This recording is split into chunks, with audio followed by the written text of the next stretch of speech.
आखिर ये कैसे पॉसिबल है कि दुनिया का इतना बड़ा स्ट्रीमर करोड़ों का वीडियो खराब कर दे?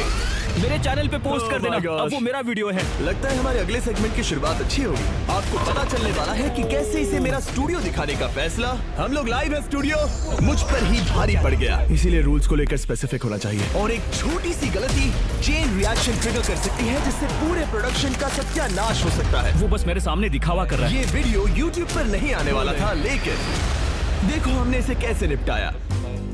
अपनी आंखों की पट्टी हटाओ। मैंने 100 कंटेस्टेंट्स को यहाँ ट्रैप किया है। आपको स्पाइक से बच के यहाँ से निकलना होगा, वरना एलिमिनेट हो जाओगे। Good luck. तो गेम टाइम आ गया। संभल कर चलना, ओके? बस ये छोटी कॉन्गो लाइन, जब तक मैं ना कहूँ अपना ब्लाइंड फोल्ड मत खोलना। ये बता पाना मुश्किल है कि ऐसी वीडियोस बनाने में कितना दिमाग खर्च होता है। तुमने अपना ब्लाइंड फोल्ड ठीक से लगाया ना? ओके। नोलन की वजह से भी। कैसा लग रहा है दोस्तों? आप लोग बहुत अच्छे हैं। आपको हथकड़ी से बांधने के लिए माफी चाहूंगा, इस सब समझ जाओगे। हम एक प्रैक्टिस इंट्रो करेंगे। इतने बड़े वीडियो में किसी भी एक्सीडेंट के असर से पूरा प्रोडक्शन हिल सकता है। अनफॉर्चुनेटली शूट के कुछ दिन पहले मैंने अपने दोस्त स्पीड को स्टूडियो दिखाते समय एक छोटी सी गलती कर दी। ये अपकमिंग वीडियोस के सेट हैं। सच कहूँ तो मेरे ख्याल से ये प्रोटोटाइप है, फाइनल वाले नहीं है। मैंने इसे स्पीड की स्ट्रीम पर दिखा दिया, जो कि बहुत बड़ी गलती थी। मुझे थोड़ा केयरफुल होना चाहिए था। उन्हें एक पजल सॉल्व करना है, वो भी ये सीलिंग नीचे आने से पहले। सही है ना? अगर किसी एक कंटेस्टेंट ने भी ये ट्रैप स्ट्रीम पर देखा है, तो बाकी सब कंटेस्टेंट्स को इसे देखने का बराबर मौका मिलना चाहिए। अपनी पट्टियां हटा दो। तो हमने एक रिहर्सल किया और सारे कंटेस्टेंट्स को मौका दिया कि चैलेंज शुरू होने से पहले वो इस पजल को अच्छे से देख लें। लेकिन अब भी एक प्रॉब्लम थी। वहाँ 45 सेकंड्स लगते हैं, 30 तक आ सकते हैं। 35? ये फर्स्ट ट्रैप हमारे 2/3 कंटेस्टेंट्स यानी 66 प्लेयर्स को 45 सेकंड्स के अंदर बाहर करने के लिए डिजाइन किया गया था, जिससे कि सिर्फ 34 प्लेयर्स ही आगे बढ़ पाएंगे। अगर वो 45 सेकंड्स में जीत जाते हैं तो उन्हें मिलेंगे 1 इन लाख। टारगेट्स को पाने के लिए हम लिटरली अपने स्टाफ से एक के बाद एक टेस्ट करवाते हैं। लेकिन वो सारे टेस्ट बेकार गए, क्योंकि सबको एक झलक मिल गई थी। इसीलिए हमने 45 सेकंड्स के बजाय 35 सेकंड्स में सीलिंग को नीचे लाने का फैसला कर लिया। अब चलो चैलेंज शुरू करते हैं। उम्मीद है सब अच्छा होगा। सब लोग अपनी पट्टियां हटा दो। मैंने इन 100 लोगों को दुनिया के सबसे खतरनाक कमरे में फंसा दिया है। सीलिंग नीचे करो। देखते हैं कौन कौन एलिमिनेशन से बच पाता है। सीलिंग नीचे आ रही है। हमने फर्स्ट ट्रैप के साथ एक मेजर प्रॉब्लम सॉल्व कर ली थी। Classic mister beast. आप वहाँ क्या काम कर रहे हैं? स्पीड के साथ हुए इंसिडेंट के कुछ रिजल्ट्स हमें आने वाले चैलेंजेस में दिखे, और आप देखेंगे कि हमने कैसे उन चैलेंजेस को बनाए रखा। उसे सर के पीछे लगा के पीछे चलो, इस तरफ चलो। और किस तरह हमने दुनिया के सबसे बड़े चैलेंजेस को एग्जीक्यूट किया। क्या लगता है हमारा पेंट बॉल गेम कब होगा? 8:30। कितने लोग बाहर निकले? अच्छा, एग्जिट के और भी एंगल्स है क्या? वैसे तो सिर्फ 30 से 40 लोग ही स्पाइक रूम ट्रैप से बचने चाहिए थे, लेकिन 51 लोग अगले चैलेंज के लिए एडवांस हुए। ये तो बहुत है। नेक्स्ट गेम बहुत ब्रूटल है। क्या हम 50 लोग को सरीना में फिट कर पाएंगे? अगर नहीं तो बहुत गड़बड़ हो जाएगी। दिखाओ उन्होंने क्या पहना है। वो बस पूरा व्हाइट है। उनके पास कंप्रेशन पैड, शर्ट और पैंट भी है, राइट? हाँ, अंदर है। कुछ फील तो नहीं होगा? मेरे ख्याल से हमें भी शायद कुछ और एक्स्ट्रास चाहिए होंगे। किसी को पहनाओ ताकि दिखे कैसा लुक आ रहा है। मुझे पेंटबॉल शूट करने के लिए कुछ भरोसेमंद लोग ठीक चाहिए। है। मैं हमेशा अपनी टीम को क्रेडिट देता हूँ जहाँ देना चाहिए। 3, 2, 1, हम गो। इन चीजों को हमेशा हर स्टेप पर टेस्ट करते रहते हैं। मुझे कुछ फील नहीं हुआ। मुझे डायरेक्ट लगा पर चोट नहीं लगी। ऐसा लगा जैसे कोई टच करके गया।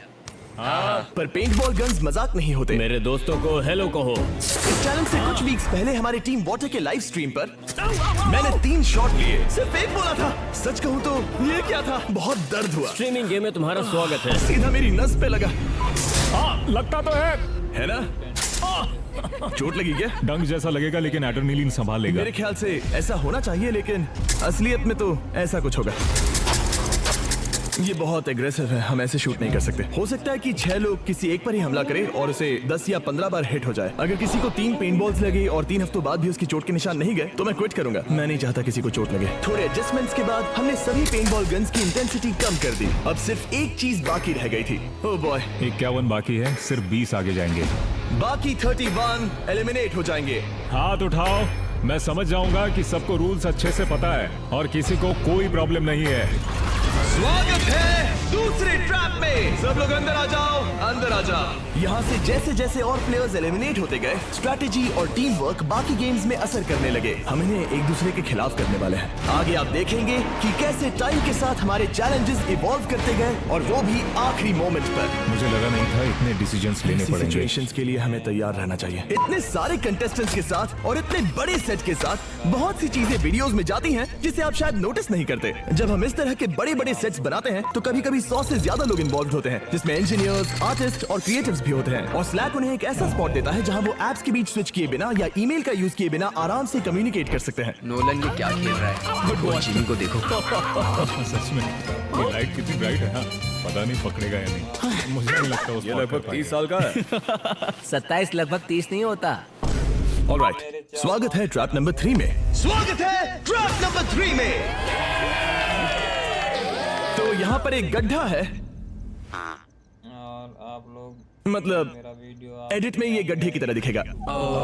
लेकिन आपको बता दूं कि ये सिर्फ 3 फीट गहरा है। हमें सिर्फ क्लेवर लाइटिंग की जरूरत थी। खाली जगह हम पहले भी भरते आए हैं। हमने पास्ट में बहुत से चैलेंजेस किए हैं जहां खाली जगहें थी, और शुरुआत रियल लाइफ स्क्विड गेम्स के वीडियो से हुई। तब हम दूसरे यूट्यूबर्स की मदद लेते थे, लेकिन अब हमारे पास विजुअल इफेक्ट्स की एक बढ़िया टीम है जो कंटेस्टेंट्स की सेफ्टी को ध्यान में रखते हुए चैलेंजेस का लेवल और बढ़ा देते हैं। और एक बात बताता हूँ, पोस्ट प्रोडक्शन इस वीडियो का बहुत ही मुश्किल है। तो आइए, यह है हमारा एडिटिंग रूम। मैं दिखाना चाहता हूँ कि कैसे मैं और सभी एडिटर्स एक ही पेज पर होते हैं। कोई लिख रहा है, कोई मेरा वॉइस ओवर कर रहा है, तो कोई कुछ एडिट कर रहा है, जैसे कि ये लग रहा है जैसे एक पायलट प्लेन खींच रहा है। बहुत कुछ होता रहता है, और यहीं पर स्लैक बॉट आता है। मैं एक सवाल कर सकता हूँ, जैसे कि ट्रैप्स वीडियो कब अपलोड होगा, और ये मुझे जवाब देगा। मेरी सभी meetings, different teams, work streams, documents और चैनल्स की इन्फो निकालने के बाद, ताकि ये सब सिंक में बने रहे। देखो, मुझे स्लैक का टेक्स्ट आया है। मुझे एक वीडियो को रिव्यू करना है। अगर मुझे वीडियो रिव्यू के बीच कोई इन्फो भेजना है तो स्लैक मुझसे कम्युनिकेट करता है। यहाँ तक कि आपको मीटिंग्स में नोट्स लेने की भी कोई जरूरत नहीं है, क्योंकि स्लैक सारी बातों को समराइज करके नोट्स बना लेगा और अगले स्टेप के लिए सजेस्ट भी करेगा। फॉर एग्जाम्पल, अगर हमने किसी को जलते घर में डाला तो उस वीडियो में हमने क्या सेफ्टी प्रिकॉशंस लिए ये जानना है, तो मुझे बस इतना करना है, प्रोडक्शन चैनल को स्कैन करना है और पूछना है कि हमने उस स्टंट में क्या सेफ्टी प्रिकॉशंस लिए थे, और जवाब मिल गया। मुझे हजारों मैसेजेस स्क्रॉल करने की जरूरत नहीं, वो मेरे लिए समराइज कर देगा। हम अपने बड़े बड़े वीडियोस में स्लैक की मदद कैसे लेते हैं, इस QR कोड को स्कैन करिए या डिस्क्रिप्शन के लिंक पर क्लिक करिए, और आप भी $1 लाख का अपना शेयर जीत रहे हैं। QR कोड स्कैन करो, डिस्क्रिप्शन में दिए लिंक पर क्लिक करो। तो हमने अभी अपना 3rd ट्रैप खत्म किया, जो बहुत जबरदस्त था। पूरी ग्रीन टीम बच गई क्योंकि उन्होंने सोच समझ कर खेला। पूरी ऑरेंज टीम हार गई, जो कि मजेदार है। आपको पता भी नहीं चलेगा, लेकिन इसमें लेयर्स हैं, डेप्थ है और स्ट्रेटजीज भी। लेकिन इस तरह के लेवल के अपने भी इश्यूज होते हैं, और अगले ट्रैप के लिए मैं बिल्कुल भी तैयार नहीं था। इसीलिए हमें रूल्स को लेकर और स्पेसिफिक होना चाहिए। शायद हमें दोबारा करना होगा। तो हम लोग पहली बार यहाँ पर हैं और आंखों पर कोई पट्टी भी नहीं है, इसीलिए मजा आ रहा है। जैसा कि आपने मेन चैनल के वीडियो पर देखा, मैंने रूल्स समझाने के बजाय वॉइस से करवा कर दिखाया। पर अब जब पलट कर देखता हूँ तो वो बहुत ही बेकार आइडिया था, क्योंकि उसने सब कुछ खराब कर दिया। वैसे तो हमारे ट्रैप्स बहुत सारी टेस्टिंग और डिफरेंट चेंजेस से गुजरते हैं, लेकिन अगर आप कंटेस्टेंट्स को नहीं बता सकते कि ये कैसे खेला जाता है, तो पक्का कुछ ना कुछ गड़बड़ होनी ही है। अब जिस बार हमसे गलती हो गई। रुको, हमने आम क्यों रोक दिया? वो बैठा है इसीलिए। ये एक बड़ी प्रॉब्लम थी। 1 सेकंड में बस अभी आया, मुझे रिप्ले देखना होगा। इसीलिए हमें रूल्स को लेकर और स्पेसिफिक होना चाहिए। यहाँ से तो सब सही लग रहा है। वो स्लो हुआ, इसलिए वो बंदा गिर गया। इसे दोबारा रीप्ले करना प्लीज। असली प्रॉब्लम तो ये है कि अगर हमने उस आम को नहीं रोका होता तो क्या वो उसके बाद वाले प्लेयर को गिरा देता? अगर हम फेयर गेम खेल रहे होते तो तोमर के गिरने से पहले आम ने उसे गिरा दिया होता। फुटेजेस देखने के बाद हमें रियलाइज हुआ कि अगर प्रोडक्शन ने ट्रैप रोका नहीं होता तो टॉमर के गिरने के पहले ब्योन को आर्म ने उड़ा दिया होता। वो इसीलिए क्योंकि हमने रूल्स नहीं समझाए। क्या हम कंटेस्टेंट्स को रोककर प्रैक्टिस करवा लें? End of the day game की इंटेग्रिटी सबसे ज्यादा इंपॉर्टेंट होती है। हमने डिसाइड किया कि उन्हें रूल्स दोबारा समझाएंगे और ट्रैप भी दोबारा रन करेंगे। अगर आपको आर्म हिट करता है तो सपोर्ट के लिए आप उसे नहीं पकड़ सकते। ये परफेक्ट तो नहीं था, पर एटलीस्ट एक फेयर सोल्यूशन जरूर था। जो इस रूल से अग्री करते हैं वो हाथ उठाए। टॉमर और ब्योन दोनों हाथ उठाए। टॉमर और ब्योन दोनों अपोजिट साइड में रहेंगे।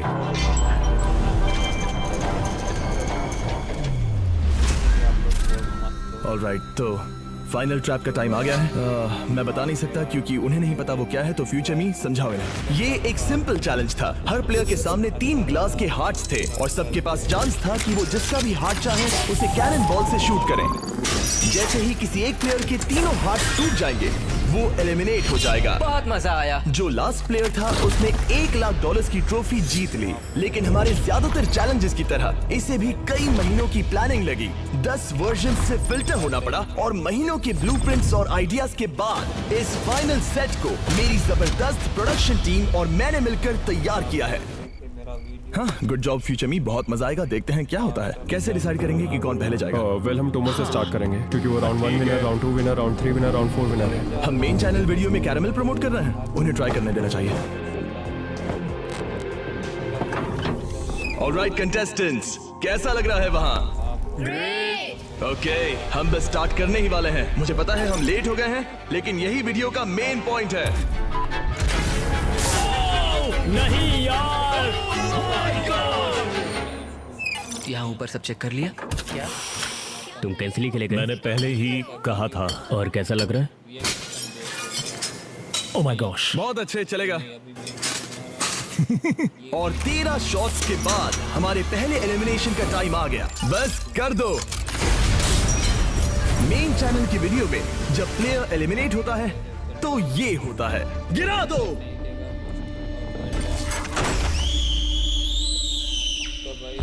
ओके, बेली अब तुम्हारी बारी। सबको शायद लगे कि प्लेयर बहुत ही ऊंचाई से नीचे गिर रहा होगा, पर असलियत में कुछ ऐसा होता है। और जोसेफ की तरह ही माय गॉड, एक को छोड़कर सबका वही हाल हुआ। गिरा दो। डूड, मेरा पेट मेरे दिमाग तक आ गया था। और कई घंटों के बाद हमें विनर मिला। Oh my God, congratulations, trophy तुम्हारी हुई।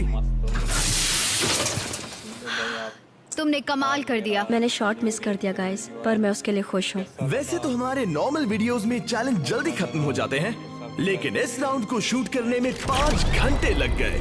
रात के 1 बजे स्टार्ट किया था, जब तक खत्म हुआ तब तक सूरज उग गया था। जिमी, काम करके मजा आया। Thank you. ओह गॉड, बहुत लेट हो गया। ओके, मैं कुछ कहना चाहता हूँ। आप सोच रहे होंगे कि ये आदमी कौन है। आपने इसे हमारे 30 डेज एक्सेस वीडियो में देखा होगा। ये हमारे एक शॉट में भी था। ये है डेरियस। टरीक के वीडियोस में आने के बाद से इसने उसकी जगह ले ली और मुझे शूट करने लगा। लेकिन अब हम सब इसके साथ घूमते हैं और मजा भी आता है, तो हम इसे भी वीडियोस में डाल रहे हैं। Oh my gosh. अगर आपको ये पसंद नहीं आया तो मैं इसे वीडियो से निकाल सकता नहीं हूँ। नहीं नहीं नहीं, ऐसा मत करना, ऐसा बिल्कुल मत करना। मेरी बात मानो प्लीज। आओ, मुझे एक मच्छर ने काटा। रुको, कहीं इसका मतलब बैड लक तो नहीं होता? कसम से मैंने उस पर पैसे लगाए थे। क्या खेली